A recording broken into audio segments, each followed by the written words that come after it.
Hi students, today's our topic is chemical structure of DNA.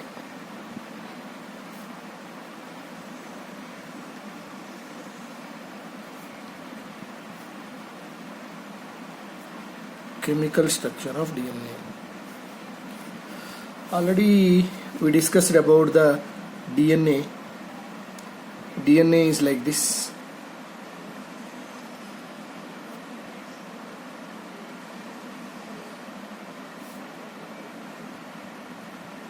It has two strands. It is a double helical structure.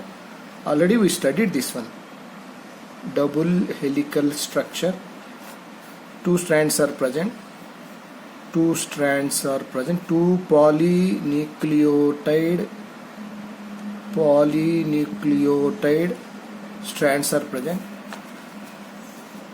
Two polynucleotide strands are present. These two polynucleotide strands are opposite and parallel. Opposite and parallel.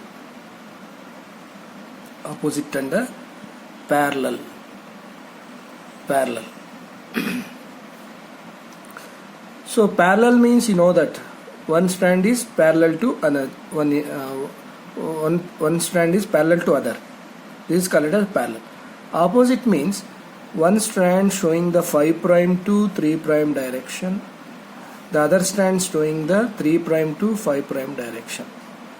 3' to 5' direction, 5' to 3' direction. So we come to know what is 5' and 3' in coming concept. So let us see what is it. So these two are opposite in direction.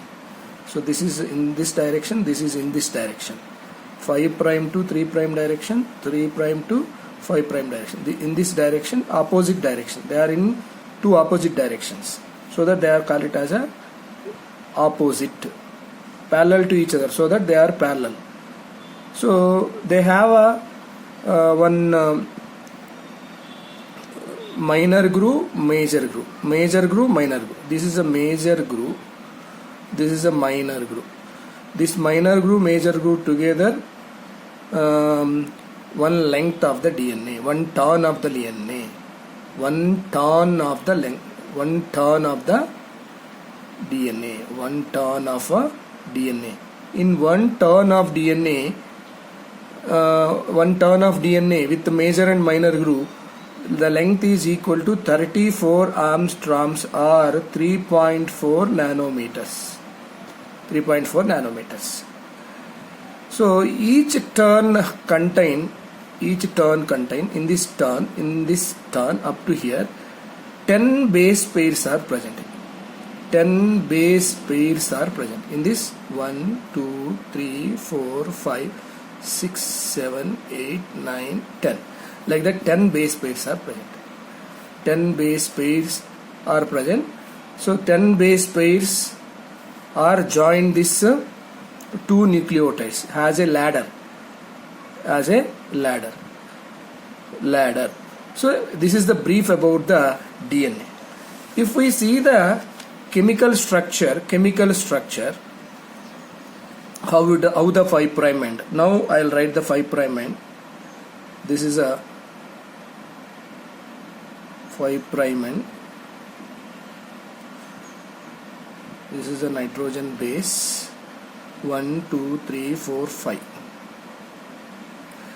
and 1 2 3 here 1. So like that many polynucleotides are arranged. Many polynucleotides are arranged like this. One more I'll write.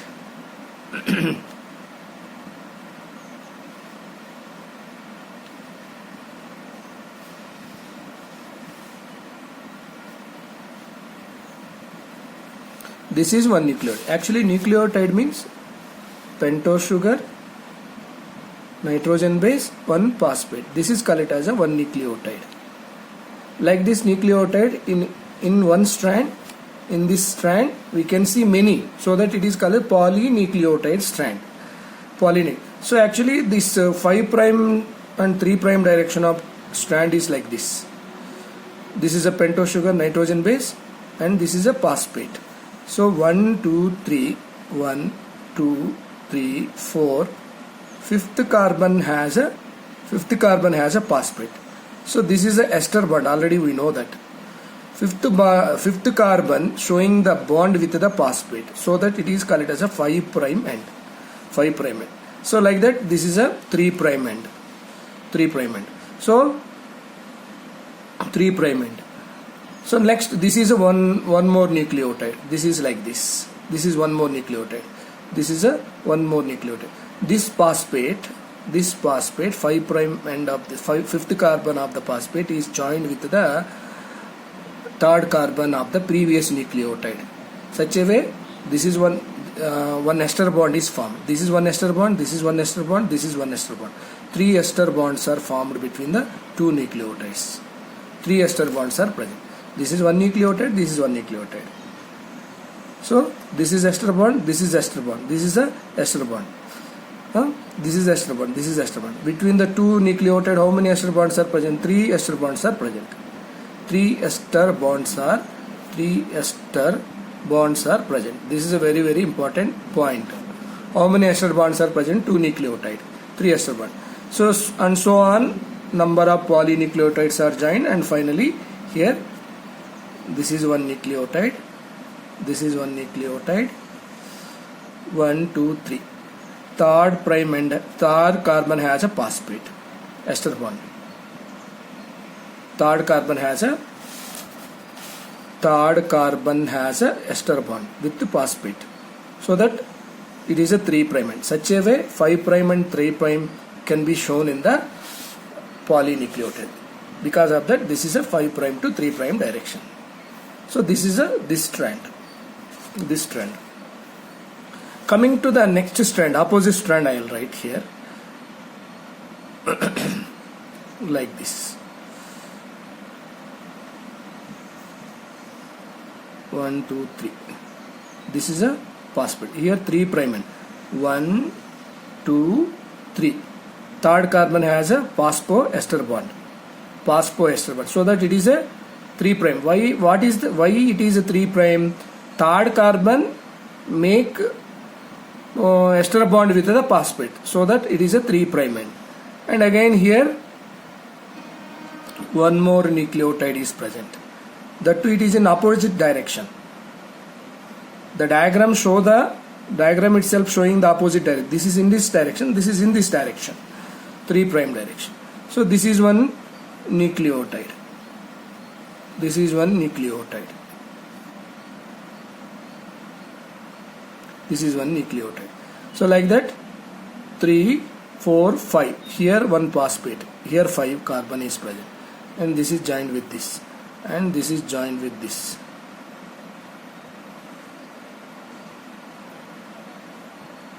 Like this. So here 1, 2, 3, 4. For the fifth carbon, there is a phosphate. So this is a 5' end. So for the third carbon, phosphoester bond. For fifth carbon, phosphoester bond. So that it is a 5'. This is a 3'. So like that, 3', 5', opposite strand will be seen opposite to the 5' to 3' direction. So these are the many nucleotides. So here what are present? We can say, suppose it is a adenine nitrogen base. It is a combined with the thymine. Here 2 hydrogen bonds are present. So here guanine is present. Here cytosine is present. Suppose here 3 hydrogen bonds are present. Here cytosine. Here guanine, 3 hydrogen bonds. Suppose here it is thymine. Here adenine, 2 hydrogen bonds are present. So here, how many nucleotides are present here? 1, 2, 3, 4 nucleotides are present in one strand. Suppose 4 nucleotides. In this strand, how many nucleotides? 4 nucleotides. So together, how many nucleotides are present here? 8 nucleotides are present. 8 nucleotides are present. How many base pairs are present? 1, 2, 3, 4. 4 base pair Adenine, thymine, nitrogen bases. Pairing.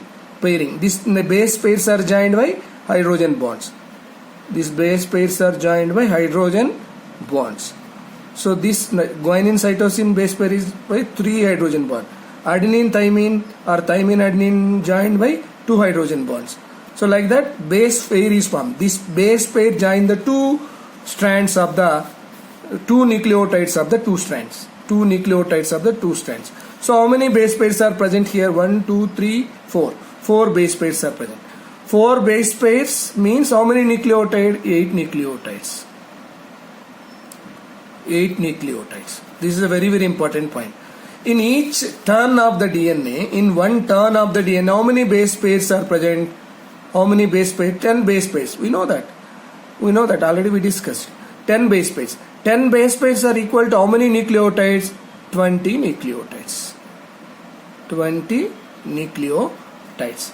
Such a way 5 prime, 3 prime, 3 prime, 5 prime direction can be shown in the DNA structure. This is the chemical structure of the DNA. So next concept, central dogma of molecular biology. Central dogma of molecular biology. Central dogma of molecular biology means the expression of the genetic material occurs through the expression of genetic material occurs through the synthesis of protein. Means gene expression is nothing but protein synthesis. One gene of the DNA can express one protein. Gene expression is nothing but synthesis of protein. So then this show the character of the organism. How it takes place? It takes place in the 2 stages. In 2 stages it takes place. First stage, transcription. Second stage, translation. Transcription, translation. What is meant by transcription? DNA, the genetic information of the DNA can pass to the transfer to the mRNA. That means DNA can synthesize mRNA. So the genetic information present on the DNA can pass to the mRNA single strand. DNA is a double stranded structure, mRNA is a single stranded. This is also called as a messenger RNA. This is called as a transcription. The information present in the mRNA, genetic information present in the mRNA, can be decoded as a protein. This is called as a translation.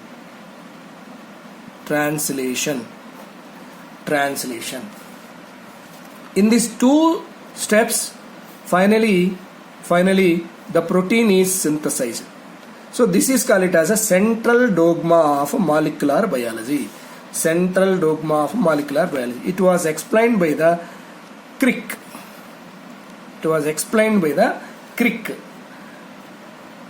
In 1958. It is a unidirectional flow of genetic information. This is a unidirectional flow of genetic information to synthesize a protein. It was explained by the FHC Crick in 1958. But in some viruses like retroviruses, HIV, human immunodeficiency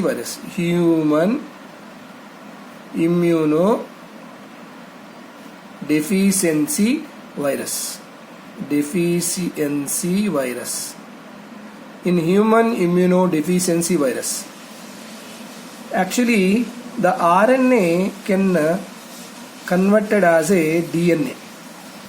RNA information can converted as a DNA. This is opposite to the transcription. This is opposite to the transcription. So that in this direction. So this is in this direction. This is a transcription. In viruses, reverse transcription. RNA to DNA. This is called it as a reverse transcription. Reverse transcription. Reverse transcription. So for this reverse transcription, there is a enzyme, reverse transcriptase enzyme. Reverse transcriptase enzyme. Reverse transcriptase. Reverse transcription was explained by in 1970 Temin and Baltimore. Temin and Baltimore. This is explained. This is called as a reverse dogma of molecular biology. Reverse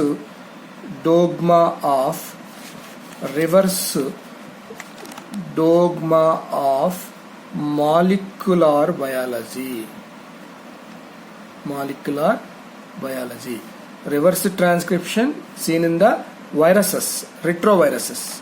Viruses. Actually, the genetic material is RNA. This genetic material has no self-replication. It doesn't perform the self-replication. There is no self-replication. It cannot synthesize RNA. It cannot synthesize RNA. So that it has to depend on this genetic material of the HIV can depend on DNA. So that it finally immediately it convert as soon as infection takes place into the human being. This RNA can convert it as a DNA as a reverse by the reverse transcription mechanism.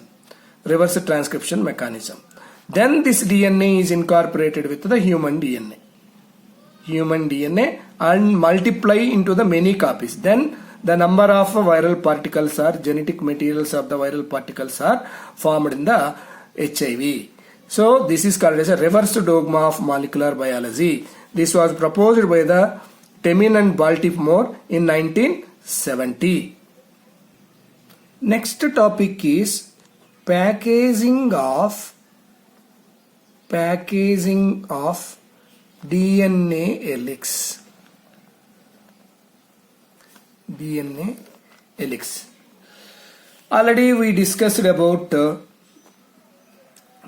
distance between the two base pair. Distance between the two base pairs in equal to 3.4 nanometers.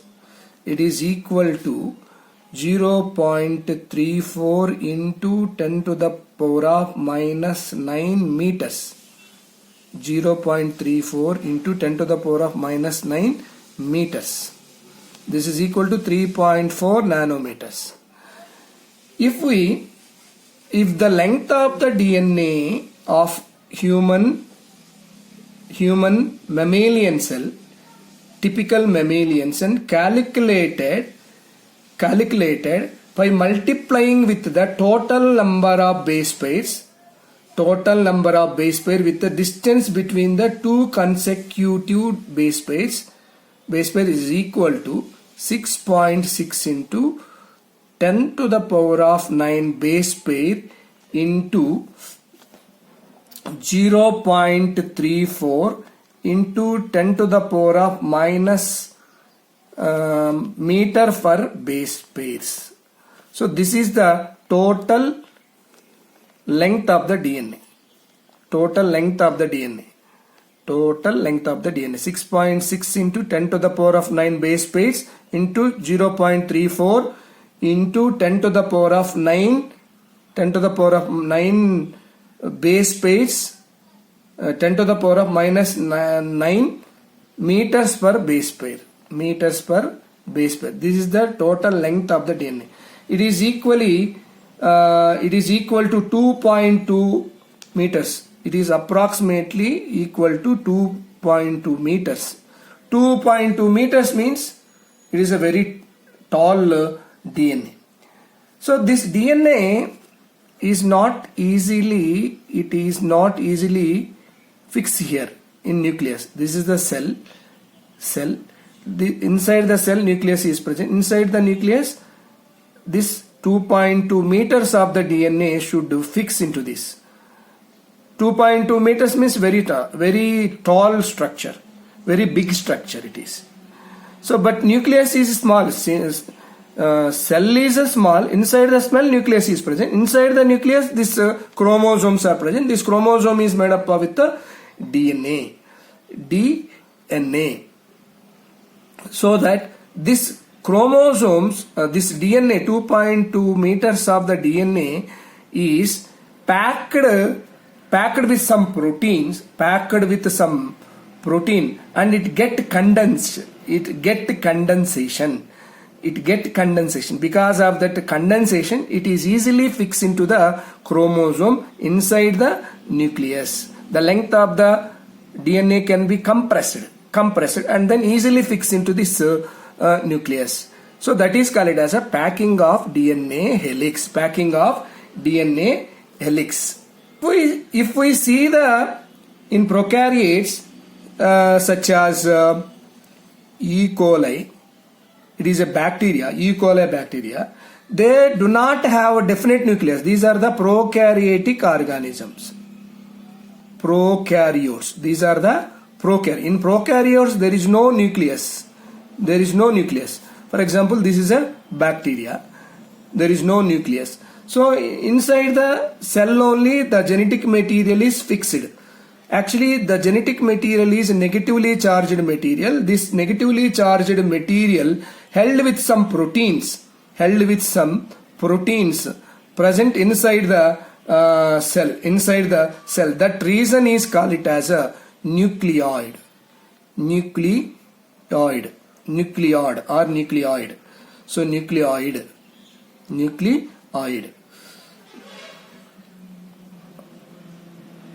Then this nucleoid is fixed into the cell easily with the DNA with the some protein. But in eukaryotic organism,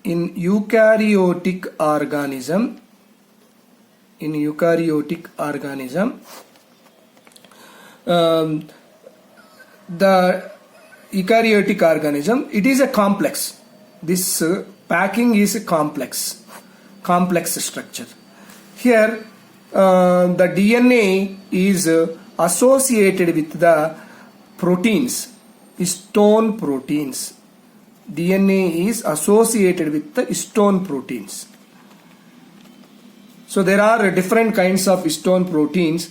There are H2A, H2B, H3, H4, like a pair of H2A, a pair of H2B, a pair of H3, a pair of H4 present.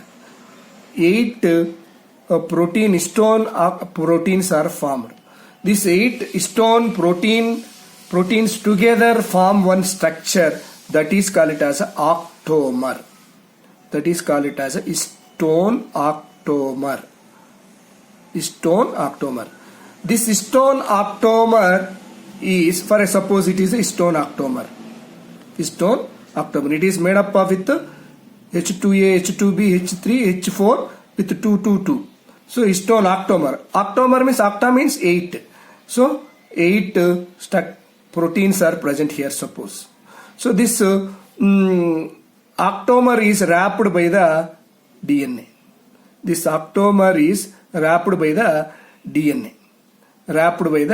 Like this, it is wrapped.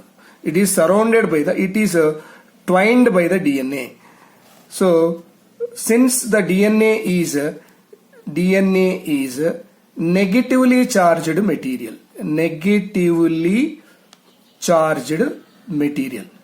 DNA is a negatively charged material, but this histone octamer is a positively charged material. Because of that, this negatively charged DNA is wrapped around the histone octamer. So why the histone octamer has positively charged? They have a lysine and RG9 proteins are present here. Amino acids are present. Lysine and arginine amino acids are present inside the histone octamer of the histone octamer. Because of these two amino acid, it is a positively charged material. This positively charged material is wrapped by the DNA, negatively charged DNA. Now the DNA is packed with proteins. If we see the DNA of this eukaryotic organism, it is like this.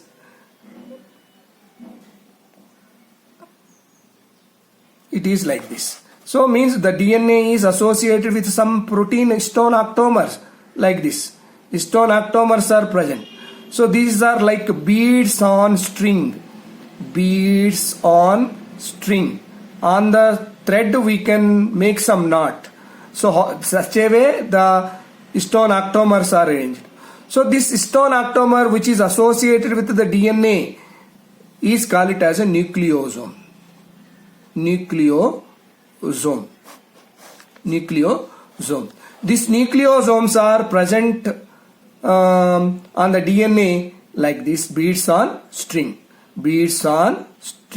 So these two nucleosomes, for example, these all nucleosomes are joined by one protein, that is H1 protein.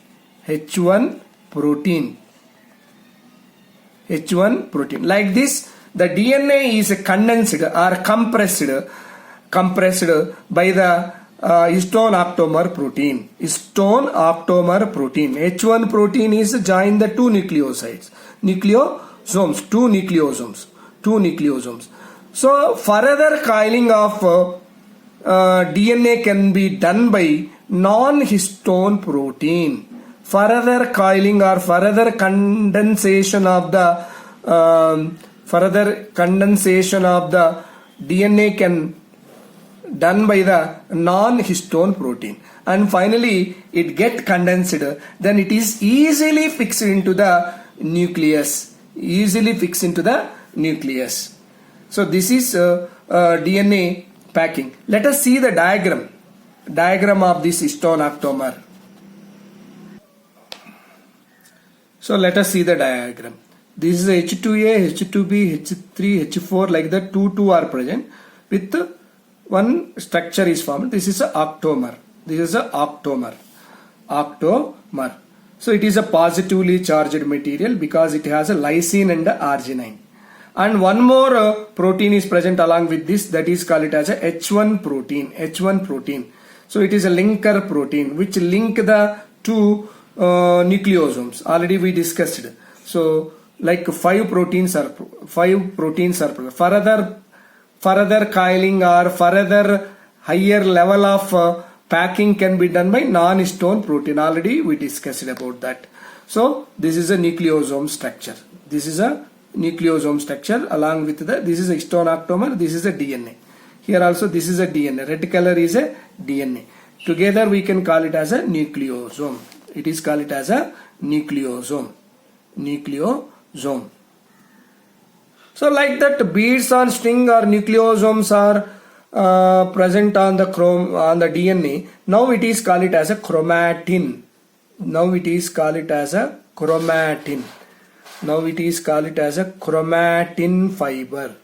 Chromatin fibers. This is a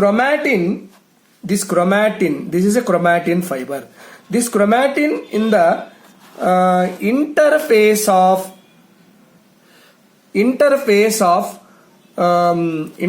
of cell division. No interface. It is a resting phase. Interface of nucleus. This chromatin is loosely packed. Chromatin fiber in an interface nucleus is appear. It is loosely packed or lightly stained. loosely packed or lightly stained. This interface in the chromatin fiber in interface of the nucleus, it is loosely packed or lightly stained. Loosely packed or lightly stained. Then it is called as a euchromatin. Euchromatin. This euchromatin is transcriptionally active. It is a transcriptionally active material. Transcriptionally active material. Transcriptionally active material. Euchromatin is a transcriptionally active material. This euchromatin is replicated early stage of the S phase. Early stage of the S phase. S phase means it is a part of the interface. It is a part of the S phase. This euchromatin is replicated early S phase of the interface. Early S phase of the interface. So that is a euchromatin. So late S phase of interphase stage of the nucleus, some chromatin fiber is densely packed. Some chromatin fiber is densely packed or darkly stained is called as a heterochromatin. It is a transcriptionally inactive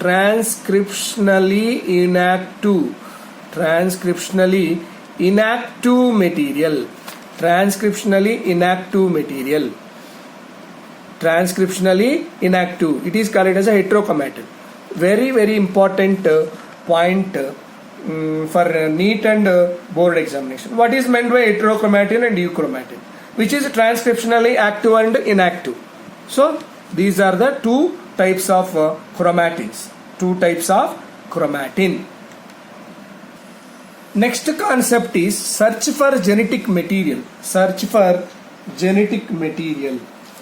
Here, Frederick Mischer, already we discussed about this. Frederick Mischer isolated the phosphorus rich weak organic acid from the nuclei of the pus cells and name as the nucleon. The first cells of the nuclei, some phosphorus rich weak organic acids are found. Those are called as a nucleon.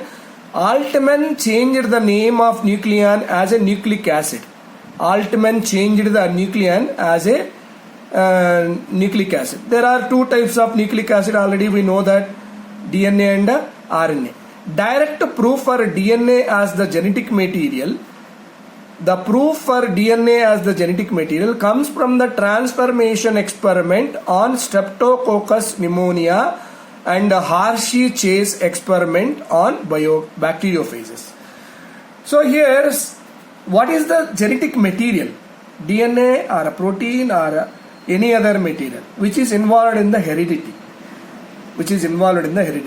So in search of that, some scientists are used some material, some bacteria, Streptococcus pneumonia by Frederick Griffith.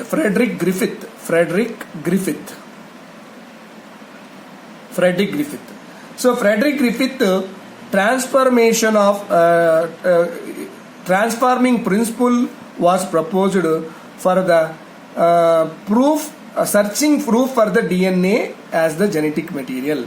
And also one more scientist did the experiment using the bacteriophages, that is called as Hershey-Chase experiment. So what is the transforming principle and what is how the Griffith proposed the transforming principle by using the Streptococcus pneumonia bacteria. Let us see that.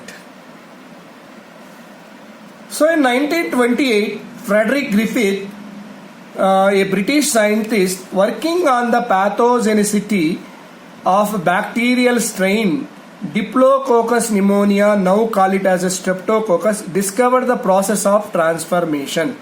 discovered the process of transformation. Here these bacterial strains are infected to human being. Then it cause pneumonia disorder. And it cause pneumonia disorder. So Diplococcus pneumonia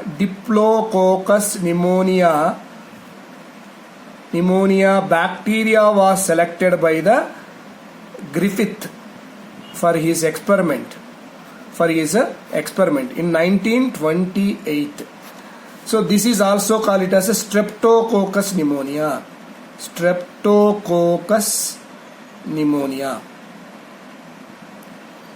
This Streptococcus pneumonia infected to the human being. It caused pneumonia disorder. Human being.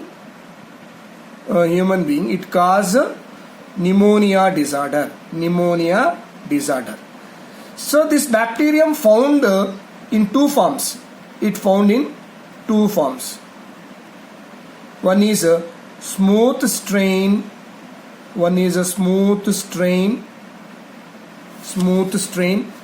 It is also called it as a S strain. Smooth strain or S strain. Some other one is called it as a rough strain. It is also R strain. It is also called it as a R strain. So what is the difference between the smooth strain and the rough strain? So the bacterial cells are produce one polysaccharide coat.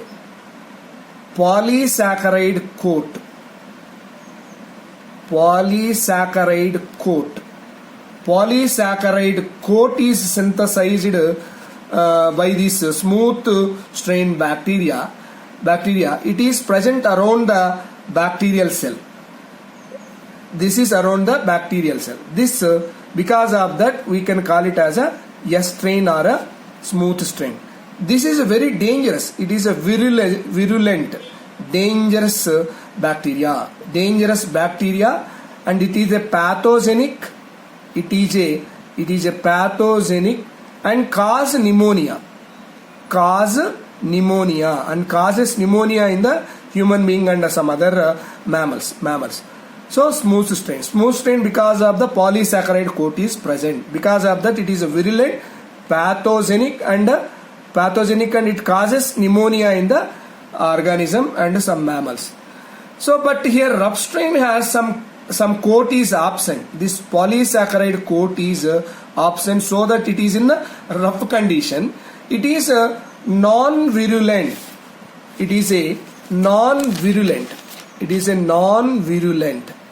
Non-virulent means it is a non-pathogenic.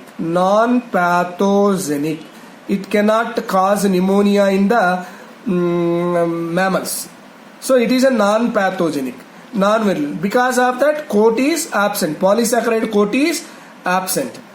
So the absence of capsule known to be genetically determined. So these are the two types of strains are taken. Now what he did? First he injected the S strain and he selected one mice, inject to mice. The S strain bacteria is injected to mice. Then the mice die. Because it is a virulent. This S strain is a virulent. It is a pathogenic. So that mice is died. Now R strain is injected. To mice. Then mice alive. It is not dead because it is a non-virulent and non-pathogenic. So that it is not died. Mice is alive now. When Griffith killed the S strain bacteria, he killed S strain bacteria by heating. heat killed S strain bacteria is injected to maize now. Heat kill S strain bacteria. Heat kill S strain bacteria injected to maize now. Injected to maize. But maize didn't. Maize is alive now. Alive now. Maize is alive. When direct S strain is injected to maize, maize died. R strain is injected, maize alive. So heat kill S strain is injected to maize, maize is alive. Maize is not died. In normal S strain is injected, maize died. But heat kill S strain is injected, the maize is live. Maize is not died. Maize is not died. Now what he did? Heat kill S strain. Heat kill S strain is mixes with live R strain bacteria. Live R strain bacteria. The heat kill S strain mixed with live R strain bacteria and injected to maize. Injected to maize. Then what happened? Maize died. Maize died. So what he did? He has taken the R strain and the S strain. R strain is a non-virulent and non-pathogenic. S strain is a pathogenic and virulent. The S strain is in first step what he did. S strain is injected to maize. Then maize is died. Then it show virulent character and pathogenic character in the mammals. Then it is died. Then second step, R strain is injected to maize. Then maize is alive because it is not a virulent, it is a non-virulent, non-pathogenic. So that it is non-virulent. So that maize is alive. Then in third step, what he did, heat kill S strain is injected to maize. Then maize is alive. When this S strain is heated and then it is injected to maize, then maize is alive. The maize is not died. In fourth step, what he did? Heat kill S strain he has taken. Heat kill S strain he has taken. Plus live R strain. Live R strain, heat kill S strain, mixture of this is injected to maize. Then maize is died. Then what is the reason? Suppose if we inject this S strain, heat kill S strain and R strain separately to the maize is not died, maize is alive. But when we mix these two, when this mixture of these two is injected to maize is died. Then what is the reason for that? What is the reason for that? So what is the reason for that? This heat kill S strain DNA, is enter into the R strain bacteria, and it enable the R strain to form one polysaccharide coat by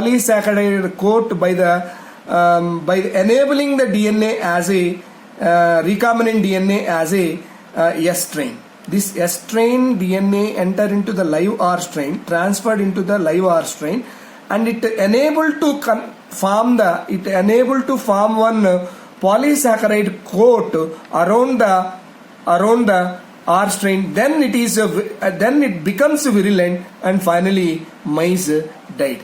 So this is called it as a transformation. So means what is the transformation here? Heat kill DNA of the S strain. DNA of the S strain is transform the live R strain DNA to enable the polysaccharide coat, enable to form a polysaccharide coat around the R strain. Due to that it get virulent. And then and it show the effect on the maize. Finally maize is died. So this is Griffith transforming principle. Thank you.